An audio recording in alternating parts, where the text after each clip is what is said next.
ఆదిత్యోర్కో రవిర్భానుర్భాస్కరశ్చ దివాకరః మార్తాండః Savitha హేళి తీక్ష్ణాంశం hero రవిః. 2026 సంవత్సరం June నెల 2వ తారీఖు రోజున గురువు మిథునం నుండి కర్కాటకాన్ని మారుతాడు. గురువు అనగా సకల విద్యలకి కారకుడు గురువు. గురువు ఎప్పుడు కూడా ఎవరిని దండించే స్వభావం కాదు. అనవసరంగా ఎవరిని బాధ పెట్టడం, ఎవరిని ఇబ్బంది పెట్టడం అటువంటి పనులు గురువు చేయడు. గురువు ఎప్పుడు కూడా ఎంత మూర్ఖుడైనా కూడా వాడు బాగా చదువుకొని తనంతటిగా వాడు కావాలని కోరుకుంటాడు. కానీ వాడేం పాడైపోవాలని, వాడేదో పనికి రాకుండా చేయాలని అటువంటి దృష్టి గురువుది కాదు. ఆ స్వభావమే కాదు. కొంతమందికి కొన్ని స్వభావాలు ఉంటాయి. కొంతమంది తన దగ్గర పనిచేస్తూ ఉండి ఎవరి దగ్గర అయితే పనిచేస్తున్నారో వాళ్ళు పాడైపోయి తను బాగుపడాలనుకుంటారు. ఇట్లా దురాగతమైన స్వభావాలే దాదాపుగా ఎక్కువగా ఉంటాయి. మంచి స్వభావాలు ఉండేవాళ్ళు ఎవరంటే బుధుడు, గురువు, చంద్రుడు. ఈ 3 గ్రహాలు కూడా చాలా మంచి గ్రహాలు, చాలా మేలు చేసే గ్రహాలు.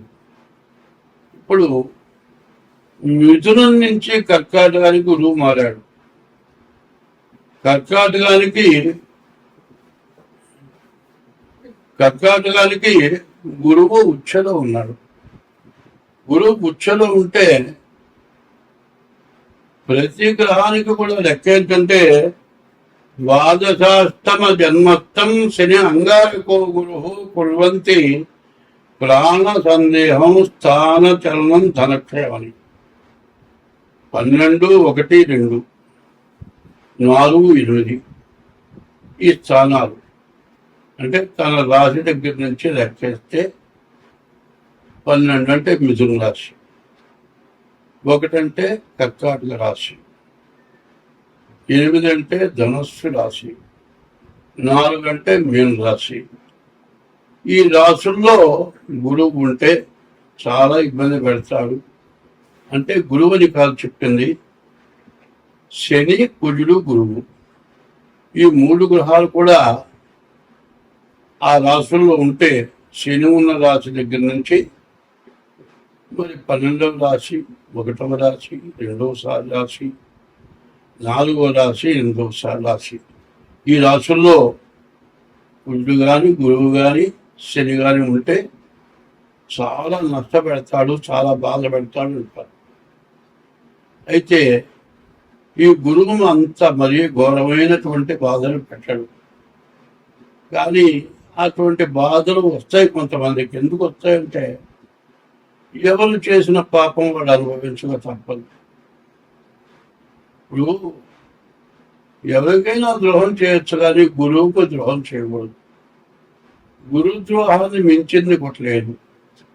తల్లికి కానీ గురువుకి కానీ ద్రోహం చేస్తే వాళ్ళెవరు కూడా మంచి వ్యక్తి అని అంటానికి ఎక్కడ ఏ రకంగా కూడా అవకాశం లేదు. అటువంటి తల్లికో గురువుకో ద్రోహం చేస్తే మాత్రం తప్పనిసరిగా గురువు కర్కాటక రాశిలో ఉచ్చలో ఉన్నా కూడా అనుభవించాల్సిందే. కానీ దాదాపు అంత దురాగతమైన వాళ్ళు చాలా తక్కువ. దీన్ని బట్టి గుర్తుపెట్టుకోవాలి అందరూ కూడా. ఏమిటా అంటే గురువు కర్కాటక రాశిలో ఉండి, సొంత రాశి కర్కాటక రాశి ఉండి వాళ్ళకి ఏదైనా కష్టాలు వస్తే నేను చేసుకున్న పాపం వల్లనే వచ్చిందని గ్రహించాలి. అందువల్ల ఏం చేయాలి? మీ డేట్ ఆఫ్ బర్త్ ద్వారా జాతకాన్ని చూపించుకొని మరి మీ జాతకంలో ఉన్న దోషాలు ఏంటో తెలుసుకొని దాన్ని తగిన శాంతి చేసుకొని కొంతైనా బాధ తగ్గించుకోక తప్పదు. ఎందుకంటే చేసిన పాపం కొంతైనా అనుభవించాల్సిందే. అట్లా అనుభవించకపోతే అవి గ్రహాలు కాదు, మనం మనుషులు కాదు. గ్రహము, ఆ గ్రహాన్ని మనం పూజిస్తే అనుగ్రహము మన ఎందు అనుగ్రహం కలిగి ఉంటాయి ఆ గ్రహాలు.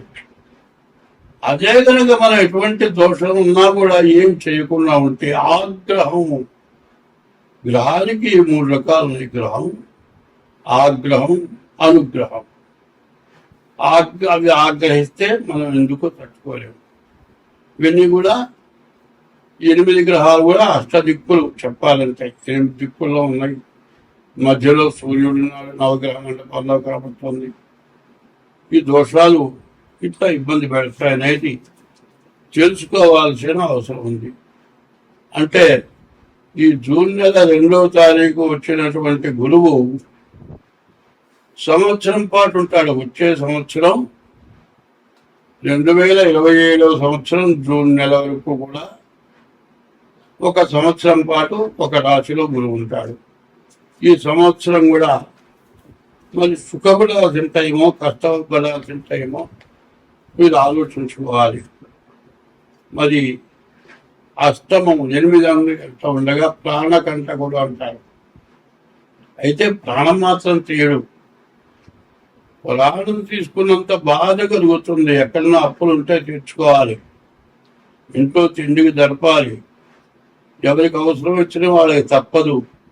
పిల్లలు చదువుకుంటున్నారు, వాళ్ళ ఫీజులు కట్టాలి, మరి ఇంట్లో తిండికి గడపాలి, అప్పు చేసిన వాళ్ళకి అప్పు తీర్చాలి. ఇవన్నీ కూడా సమస్యలే. ఈ సమస్యల్లో అంతా కూడా కాటాలాగా జాగ్రత్తగా ఎవరు కాదనకుండా జాగ్రత్తగా ఉండేటట్లుగా మరి జాగ్రత్త పడాల్సిన అవసరం చాలా ఉంది. కాబట్టి ఈ గురువు, జన్మంలో ఉన్నటువంటి గురువు ఎప్పుడు మేలే చేస్తాడు, అది మాత్రం నికరం.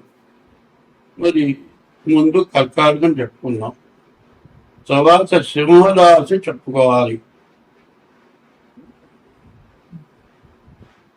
ఈ సింహరాశి పరిస్థితి చెప్పాలంటే చాలా కష్టదాయకంగా ఉంది. సింహరాశికి 12వ అష్టమంలో, సింహరాశికి అష్టమంలో శని ఉన్నాడు. సింహరాశికి ద్వాదశంలో గురువు ఉన్నాడు. సింహరాశికి అష్టమంలో శని, ద్వాదశంలో గురువు. ఇది చాలా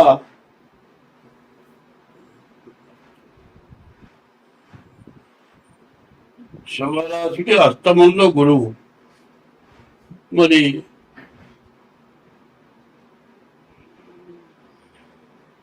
పన్నెండింట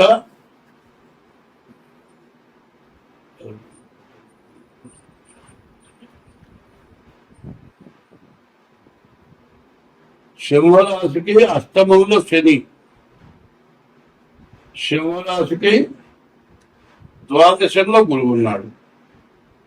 ఈ ద్వాదశాంచే వ్యయోరిప్పహ, ద్వాదశంలో ఉన్న గురువు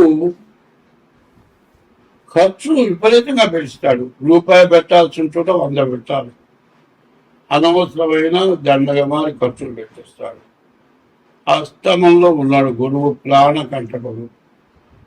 ఈ కర్కాటక రాశికి ద్వాదశంలో గురువు, అష్టమంలో శని. చాలా కష్టదాయకంగా ఉంటుంది, చెప్పడానికి వీలు కానిటువంటి బాధలు ఎక్కువగా సింహరాశికి కనపడుతున్నాయి. ఈ సింహరాశి వాళ్ళు కూడా ఇది గోచారం కరెక్ట్గా ఉన్నారు కాదు తెలుసుకోవాల్సిన అవసరం కూడా ఉంది.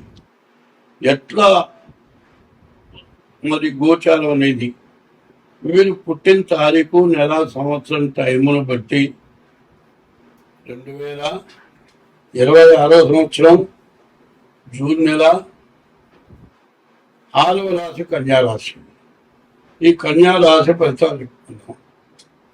ఈ కన్యారాశికి వచ్చేప్పటికల్లా గురువు, శుక్రుడు, బుధుడు, రాహు 4 గ్రహాలు బాగున్నాయి. ఇంతవరకు మేషం, వృషభం, మిథునం, కర్కాటకం, సింహం 5 రాసులు చూసాం. 6వ రాశి కాస్త బాగున్నది అనిపిస్తుంది. మరి బుధుడు బాగుంది నాడు. వ్యాపారం చేసుకునే వాళ్ళకి కానీ, ఉద్యోగాలు చేసుకునే వాళ్ళకి కానీ, విదేశాలకు వెళ్ళే వాళ్ళకి కానీ చాలా బాగుంది.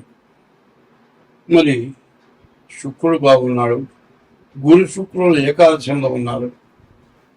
అసలు శాస్త్రం అవుతుంది, పండు తినాలి అంటేట చిలక కొట్టిన పండు తినాలట.